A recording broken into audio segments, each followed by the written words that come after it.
Hello my dear students, welcome back to my class. Today I am going to explain a very beautiful poem, namely A Thing of Beauty, composed by the British romantic poet John Keats. Before explaining the poem, I would like to tell you a few lines about the poet. John Keats is a British romantic poet and his contemporaries are William Wordsworth, Coleridge, P.B. Shelley, William Blake, etc.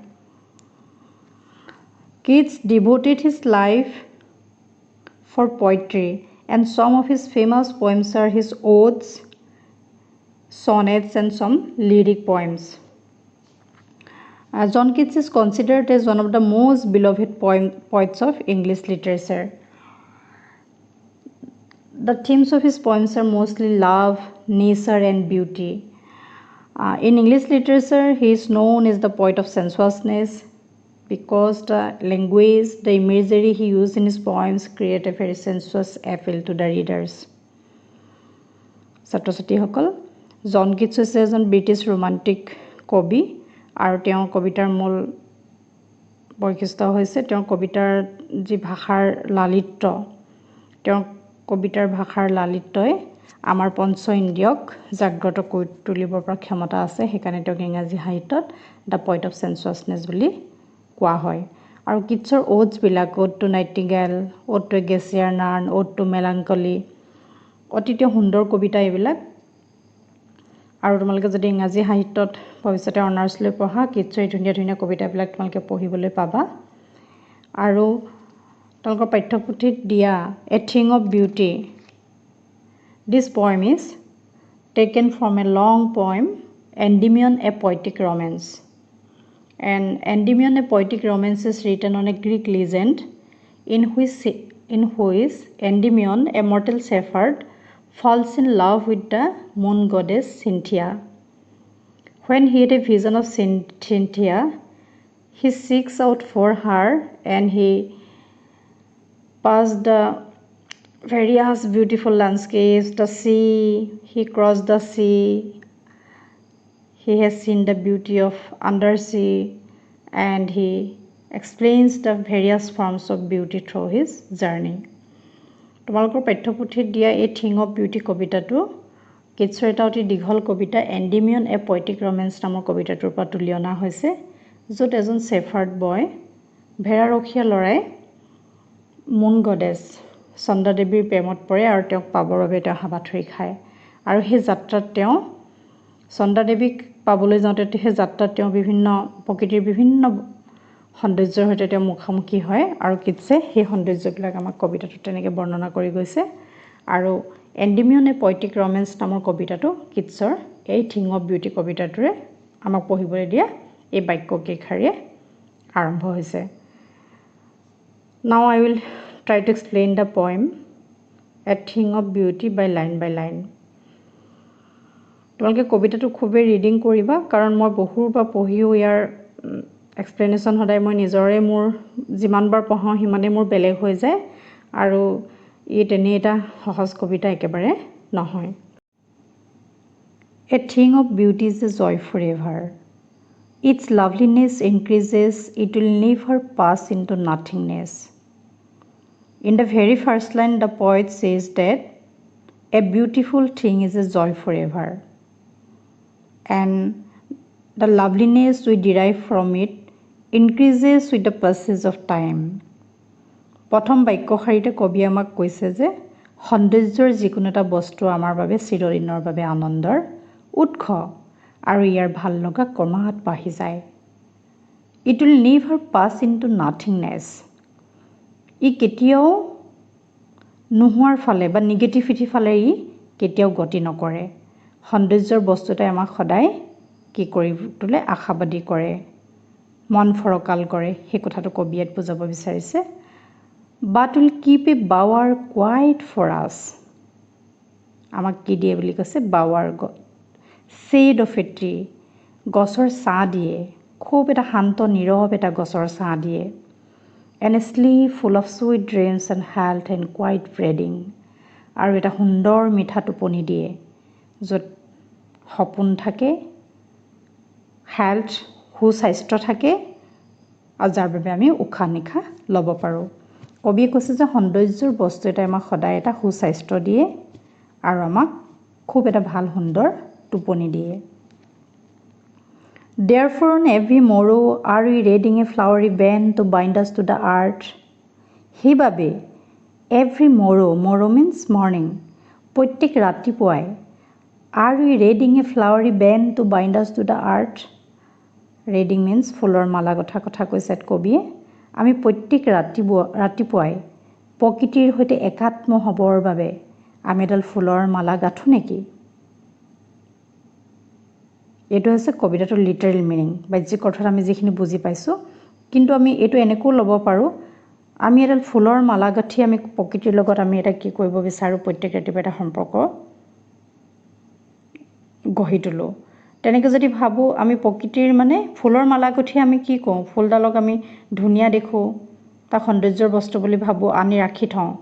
কিন্তু তাৰ যি মাহাত্ম্য মানে সেই সৌন্দৰ্যৰ যি গুণ, সেই তাক জানো আমি অনুভৱ কৰিব পাৰোঁ? তেনেকৈ আমি বাক্যটোৰ মিনিংটো ল'ব পাৰোঁ। Spite of despondence of the inhuman dearth of noble natures of the gloomy days, of all the unhealthy and overdarkened ways made for searching. Despondence, নৈৰাশ্য, হতাশা। হয়, মানুহৰ জীৱনত human life is full of negativity, full of troubles, full of pessimism. মানুহৰ জীৱনটো নিৰাশাবাদেৰে ভৰপূৰ, মানুহৰ জীৱনটো ট্ৰাবলছে ভৰপূৰ। কবিয়ে কৈছে তেনেকুৱা আমাৰ নৈৰাশ্য থাকে, সেইবিলাকে আমাক আহি নিৰাশা দিয়ে। ইনহিউমেন ডাৰ্থ অফ নবল নেচাৰ্ছ, হয় এইখন পৃথিৱীত মানুহৰ মাজত মানৱীয় গুণৰ মানে ডাৰ্থ অভাৱ ঘটিছে। Of the gloomy days, of all the unhealthy and over darkened ways made for searching. Gloomy days, আমাৰো তেনেকুৱা সেই অন্ধকাৰ দিনবিলাক থাকে। আনহেল্ডি, ভগ্ন স্বাস্থ্য থাকে, ৰোগীয়া স্বাস্থ্য থাকে। Over darkened ways made for searching. John কিটছৰ এটা তেওঁৰ এটা নিজৰ ট্ৰেজিক ডেথ হৈছিল, কৰুণ মৃত্যু। কাৰণ তেওঁ 25 বছৰ বয়সতে তেওঁ যক্ষ্মা ৰোগত ঢুকাইছিল। তেতিয়া যক্ষ্মা ৰোগৰ কোনো চিকিৎসা নাছিল। আৰু কিটছৰ সেইকাৰণে কবিতাত তেওঁৰ এই হেল্থ, ভগ্ন স্বাস্থ্যৰ কথা আমি পাওঁ। মাজে মাজে বহু কবিতাত তেওঁৰ মেনশ্যন আছে, উল্লেখ আছে।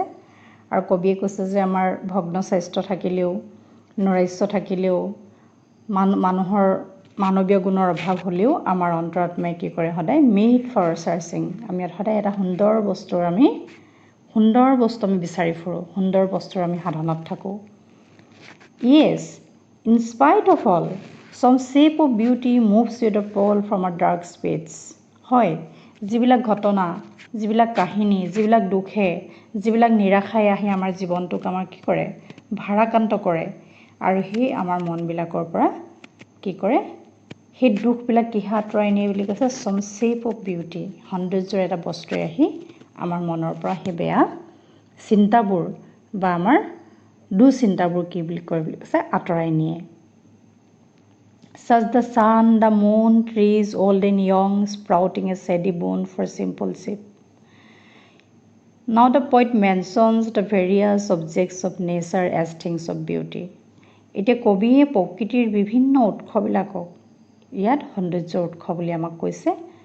এতিয়া by thing of beauty the poet does not want to mean ordinary commonplace beauty. তেওঁ সাধাৰণ সৌন্দৰ্যৰ কথা ইয়াত কোৱা নাই। কবিয়ে কৈছে যে কোনবিলাকৰ কথা কৈছে, প্ৰকৃতিৰ কথা কৈছে। দ্য ছান, সূৰ্যটোৰ কথা কৈছে। দ্য মুন, চন্দ্ৰটোৰ কথা কৈছে। গছ গছনিবিলাকৰ কথা কৈছে। আৰু যিবিলাক গছ গছনি স্প্ৰাউটিং এ চেডি বোন ফৰ চিম্পল চিপ, অকণমানি ভেড়া ছাগলী এটাকো সিহঁতে কি কৰে, মৰমেৰে আৱৰি ৰাখে, সিহঁতক ছাঁ দিয়ে গছবিলাকে।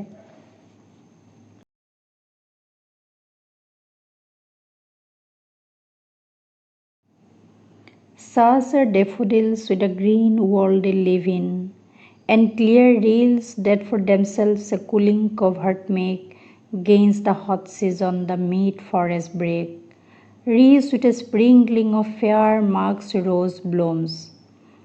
কবিয়ে এতিয়া সৌন্দৰ্যৰ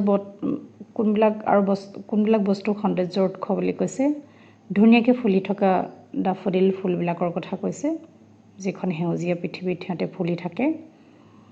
নৈ নিজৰাবিলাকৰ কথা কৈছে, ক্লিয়াৰ ৰিল, স্বচ্ছ অকণমানি নিজৰা এটা কথা কৈছে, যিবিলাকে গৰম কালত নিজৰ বাবেই এটা মানে শান্তিৰ নিজৰা বৈ আনে ইহঁতে। দ্য মিড ফৰেষ্ট বেগ, কবিয়ে ঢেকীয়ানীৰ কথা কৈছে। Rich with a sprinkling of fair musk rose blooms, আৰু য'ত ধুনীয়া ধুনীয়া গোলাপৰ ফুলবোৰ ফুলি থাকে। মাস্ক ৰোজ এটা গোলাপৰ প্ৰজাতি। মানে কবিয়াত ধুনীয়া বস্তুবিলাক কোনবিলাক কাক কৈছে? প্ৰকৃতিৰ বিভিন্ন উৎসবিলাকক কৈছে, প্ৰকৃতিৰ বস্তুবিলাকক কৈছে। ফুল, গছ গছনি, চন্দ্ৰ, সূৰ্য এইবিলাকৰ কথা কৈছে। And such too is the grandeur of the domes we have imagined for the mighty dead. আৰু কেনেকুৱাবিলাকক সৌন্দৰ্যৰ উৎস বুলি কবিয়ে কৈছে? গ্ৰেণ্ডিয়ৰ অফ দ্য ডোমছ। ডোমছ যিবিলাক স্তম্ভ, যিবিলাক মানুহৰ স্মৃতিসৌধ, যিবিলাক বীৰ পুৰুষৰ মৃত্যুত আমি স্মৃতিসৌধ সাজোঁ, তেওঁলোকৰ যিটো জাকজমকতা থাকে, grandeur. We have imagine for the mighty dead, বীৰ পুৰুষসকলৰ মৃত্যুত আমি যি স্মৃতিসৌধ সাজোঁ বা তেওঁলোকৰ লগত আমি যি বীৰত্বৰ কাহিনীবিলাকৰ কথা কওঁ, এনে বীৰ পুৰুষ, এৰিষ্টটল, শ্বেক্সপিয়াৰ, শংকৰদেৱ, হজৰত মহম্মদ, মহাবীৰ জৈন বা যিকোনো এনি হিৰইক ফিগাৰ, যিকোনো বীৰ পুৰুষৰ কথা কবি ইয়াত কৈছে। তেওঁলোকক লৈ আমি যিবিলাক বীৰত্বৰ কাহিনী কথা কওঁ, যিবিলাক কথা আমি ভাবোঁ বা যিবিলাক কথাই আমাক সদায় অনুপ্ৰেৰণা যোগায়। All lovely tales that we have heard or read, যিমান ধুনীয়া ধুনীয়া কাহিনীবিলাক আমি শুনিছোঁ বা পঢ়িছোঁ, ইয়াতে আমি কি ক'ম? ভাল মহাকাব্যবিলাকৰ কথা ক'ম, ভাল কিতাপবিলাকৰ কথা ক'ম, ধুনীয়া সাধুকথাৰ কথা ক'ম, সকলো কথা ক'ম আমি ইয়াত। মানে যিবিলাক মহৎ সৃষ্টি, সাহিত্যৰ যিবিলাক মহৎ সৃষ্টি, কবিয়ে সেইবিলাককো কৈছে সৌন্দৰ্যৰ উৎস বুলি। And endless fountain of immortal drink, আৰু গোটেই সৌন্দৰ্যৰ উৎসবিলাকক কবিয়ে কেনেকুৱা বুলি কৈছে? এটা ইনলেছ মানে নিৰন্তৰ মানে বৈ অহা মানে এটা ইমৰ্টেল ড্ৰিংক, মানে ইমৰ্টেল মানে কি?